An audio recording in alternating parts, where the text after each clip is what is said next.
Ayaw na nga ba ni Luka sa mga kakampi sa Lakers?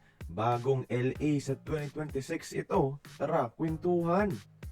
Season is over na para sa Lakers mga idol matapos ma-eliminate ng OKC at buong playoffs. Di talaga nakapaglaro si Luka at si LeBron at Austin Reeves lang yung bumuhat ng late show sa postseason.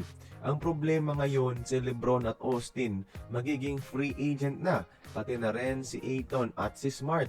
At nang tinanong si Luka sa interview kung ire-recruit niya sila na mag-sign muli sa Lakers, ang sagot niya ay We'll see. Can't tell you nothing. "We'll see" daw mga idol, can't tell you nothing.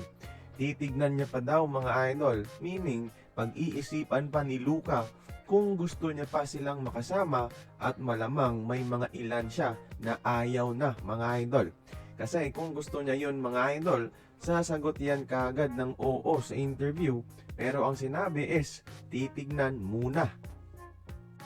Magandang tandaan na yung core ng Lakers mga idol magiging free agent sa preseason ha.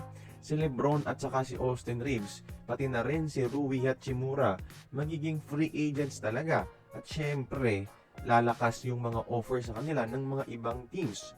Pati yung best shooter nila na si Luke Kennard mga idol, magiging free agent na rin. Sa ganda ba naman ng pinakita niya?